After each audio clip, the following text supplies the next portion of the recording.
মাত্র এক piece chicken ব্রেস্টের মাংস দিয়ে বানিয়ে নিলাম ঘরের সবার প্রিয় খাবার চিকেন কোপ্তা। সাদা পোলাও, সাথে আছে ডিমের কোরমা। দুটো খাবারই দুর্দান্ত স্বাদের। আসসালামু আলাইকুম ভাই বোনেরা, কেমন আছেন? আশা করি যে যার অবস্থানে বসে এই ভিডিওটা দেখছেন সবাই অনেক বেশি ভালো আছেন। আশা করি আজকের রেসিপি দুটো আপনাদের কাছে অনেক অনেক বেশি ভালো লাগবো। ভিডিওর শুরুতেই একটা কথা বলবো, ভাই বোনেরা টেনে টেনে দেখবেন না, পুরো ভিডিওটাই দেখবেন। আর রেসিপি দুটো যদি ভালো লেগে থাকে তাহলে একটা লাইক দিতে ভুল করবেন না, একটা লাইক দিয়ে দিবেন অবশ্যই। ব্রেস্টের মাংসটাকে ছোট ছোট করে কেটে ধুয়ে পানি ঝরিয়ে নিয়েছি, দিয়ে দিলাম ব্লেন্ডারের জারে। তা ঝালের জন্য এখানে 1 চামচ পরিমাণ চিলি ফ্লেক্স দিয়ে দিলাম, ধইনা জিরার গুঁড়ো, গরম মশলা সব হাফ চামচ করে দিয়ে দিলাম, কালো গোলমরিচের গুঁড়ো দিয়ে দিলাম হাফ চামচ, সয়া সস দিয়ে দিলাম 1 টেবিল চামচ পরিমাণ, চায়ের চামচের 4 চামচ পরিমাণ টক দই নিয়েছি, টক দইটাকে পানি ঝরিয়ে দিয়ে দিলাম।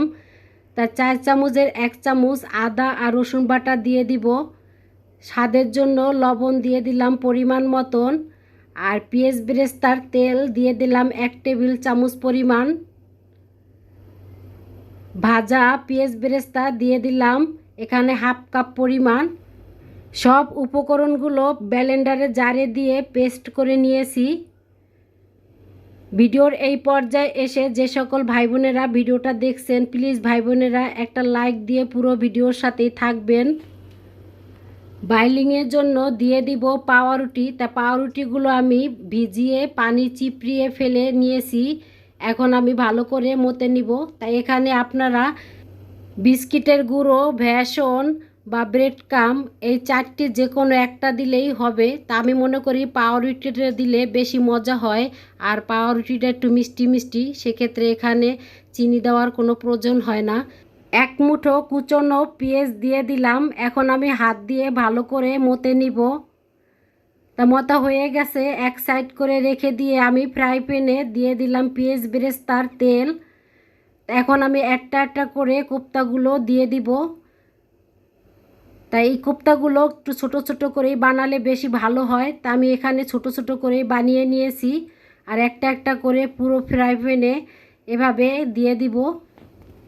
যে সকল ভাই বোনেরা এখন পর্যন্ত এই কোপ্তা সাদা পোলাওটা রান্না করে খেয়ে দেখেন নাই, একবার হলো বাসায় বানিয়ে খেয়ে দেখবেন, খেতে কিন্তু অসাধারণ।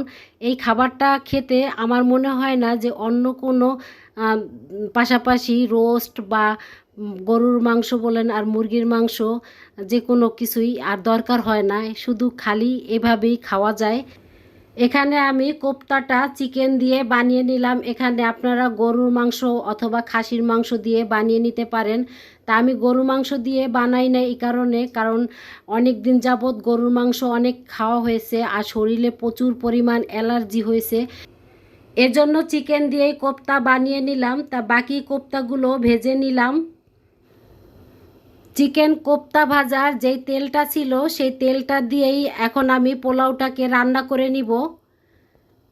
দিয়ে দিলাম এখানে লং, এলাচ, দারচিনি, পরিমাণ মতন মশলা দিয়ে মশলাটাকে একটু 1 মিনিটের মতন ভেজে নিয়েছি। মশলা থেকে যখন একটা সুন্দর ঘ্রাণ বের হয়েছে তখন দিয়ে দিলাম এখানে হাফ কাপ পরিমাণ পেঁয়াজ কুচি।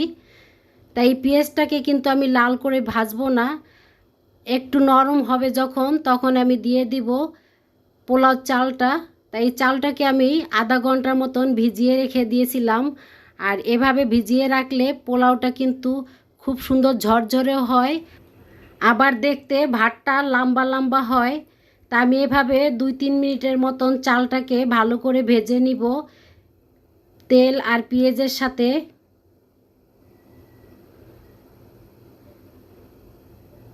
তা এই পর্যায়ে আমি এখন দিয়ে দিব স্বাদ মতন লবণ। চিকেন কোপ্তা সাদা পোলাওতে আমি গাজর দিব, তা গাজরগুলো আমি এভাবে কিউব কিউব করে কেটে নিয়েছি।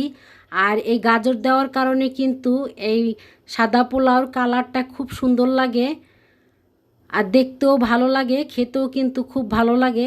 আর যেহেতু এখানে কোপ্তা দিব আর গাজর দিব, এই খাবারটা কিন্তু আরও বেশি মজা হবে। তো এইভাবে আমি গাজর দেওয়ার পরে 2-3 মিনিট চালটাকে ভেজে নিয়েছি। আর চাউলের কালারটা কিন্তু অনেকটা চেঞ্জ হয়ে গেছে আর দেখতেও কিন্তু অনেকটা ঝরঝরে হয়ে গেছে। এই পর্যায়ে আমি দিয়ে দিব পানি। তাই এখানে আমি গরম পানি দিয়ে দিলাম। আমরা সব সময় কিন্তু যেই পরিমাণ চাল নেই তার ডাবল পানি দেই। তবে একটা কথা, চালটা যদি ভিজিয়ে রান্না করেন সেই ক্ষেত্রে কিন্তু পানির পরিমাণটা একটু কম দিতে হবে। তাই এখানেও আমি সেইভাবেই পানিটা দিয়েছি। তাই এখানে আমি 6 পট পানি দিয়েছি আর 1 পট পরিমাণ মনে করেন দুধ দিয়ে দিলাম। তাই এখন আমি ভালো করে নেড়ে চেড়ে নিব। তাই এই পর্যায়ে আমি দিয়ে দিব কাঁচামরিচ। তাই এখানে আমি 8-10টা কাঁচামরিচ দিয়ে দিলাম। তা কাঁচামরিচগুলো কিন্তু আমি সবগুলোর মুখ ফাটিয়ে দেই নাই, এখানে কয়েকটার মুখ ফাটিয়ে দিয়েছি আর বাকিগুলোর মুখ ফাটানো না, কারণ বেশি ফাটিয়ে দিলে দেখা যায় অনেকটাই ঝাল হয়ে যাবে। আর ফ্রোজিন করা ছিল কিছু মটরশুঁটি, সেই মটরশুঁটিগুলো দিয়ে দিলাম। এতে করে খুব কালারফুল হবে আর দেখতে যে জিনিসটা ভালো হয় খেতেও কিন্তু সেটা অসাধারণ হয়ে থাকে। তা আমি 2-3 মিনিটের মতন এভাবে আমি পোলাওটাকে রান্না করে নিয়েছি ঢেকে। তা এই পর্যায়ে আমি দিয়ে দিলাম কোপ্তাগুলো, কারণ কোপ্তাগুলো দিয়ে আমি জানি বেশি নাড়া না লাগে, সেজন্য আমি কোপ্তাগুলো এইভাবে এই পর্যায়ে দিয়ে দিলাম। তা এখন আমি হালকা নেড়ে চেড়ে এই ভাতটাকে দমে রাখবো। এখন আমি পোলাওটাকে 10 মিনিটের মতন দমে রেখে দিব।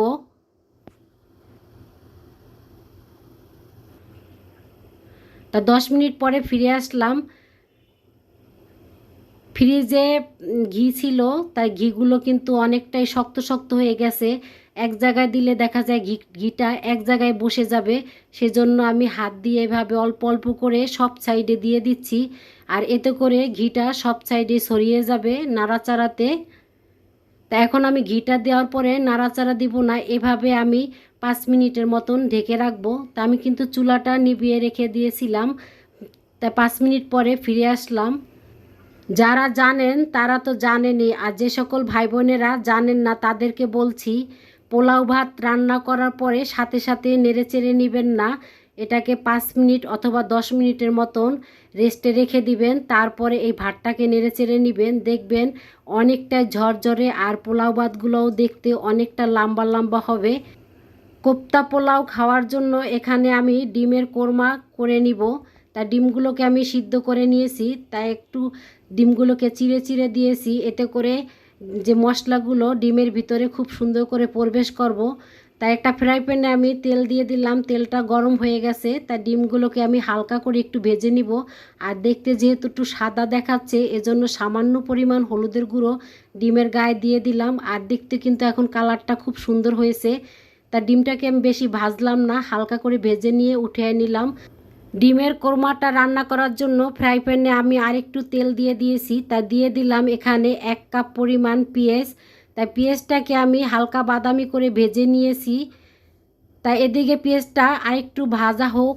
আর এই পর্যায়ে আমি এখন একটা মশলা বানিয়ে নিব। তো এখানে কাজু বাদাম আছে, কাঠবাদাম আছে, পেস্তা বাদাম আছে, আমি 3 রকমের বাদাম নিয়েছি। তা বাদামটা দিয়ে দিলাম ব্লেন্ডারের জারে। দিয়ে দিব এখানে পেঁয়াজ কুচি পরিমাণ মতন, 1/2 কাপ পরিমাণ পেঁয়াজ কুচি দিয়ে দিলাম। আর 1/2 কাপ পরিমাণ দিয়ে দিলাম পেঁয়াজ বেরেস্তা, সামান্য একটু পানি দিয়ে দিব। এখন আমি এটা লিকুইড পেস্ট বানিয়ে নিব।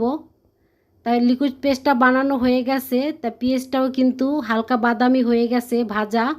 তাই এই পর্যায়ে আমি দিয়ে দিব 1 চামচ পরিমাণ আদা আর রসুন বাটাটা।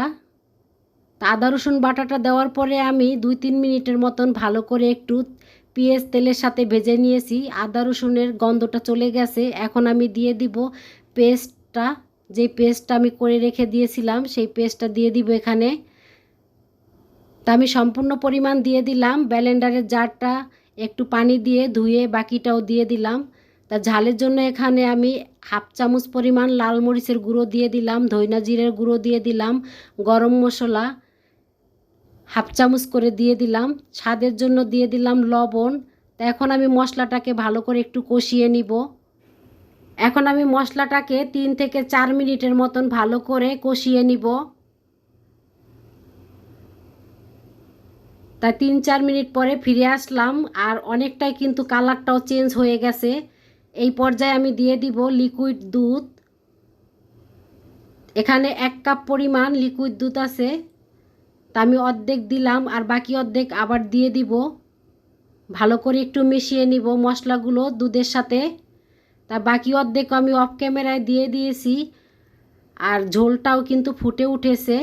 এখন আমি দিয়ে দিব ভাজা ডিমগুলো। ডিমের কোরমা তো অনেকেই অনেকভাবে রান্না করে খেয়েছেন। এভাবে যদি রান্না না করে খেয়ে থাকেন, একবার হলো বাসায় ট্রাই করে দেখবেন, দেখবেন খেতে অসাধারণ, অনেকই মজা এই খাবারটা। তাই এখানে কিন্তু আমি কোরমা ঠিকই, কিন্তু আমি ঝালের পরিমাণটা কিন্তু কম দিই নাই, ঝাল দিছি। আর চিনির পরিমাণটাও কিন্তু অতটা বেশি দেই নাই। তাই এখানে আমি দিয়ে দিলাম 4-5টা কাঁচামরিচ, আর দিয়ে দিলাম ঘি, আর দিয়ে দিব এখন গোলাপ জল সামান্য পরিমাণ, একটা শাহি শাহি ফ্লেভার আসার জন্য সামান্য পরিমাণ আমি গোলাপ জল দিয়েছি। আর পেঁয়াজ বেরেস্তা কিছু অংশ আমি রেখে দিয়েছিলাম, সেটা দিয়ে দিলাম। চায়ের চামচে 2 চামচ পরিমাণ চিনি দিয়েছি। তা ডিমের কোরমাটা রান্না করা হয়ে গেছে, চুলাটা অফ করে দিয়ে দিলাম।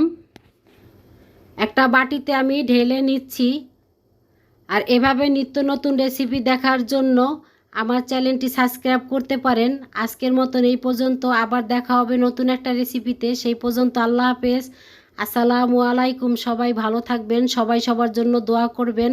আশা করি সবাই ফুল ভিডিওটাই সবারটা দেখবেন। আমি কিন্তু আপনাদের ভিডিওগুলো ফুলভাবে ওয়াচ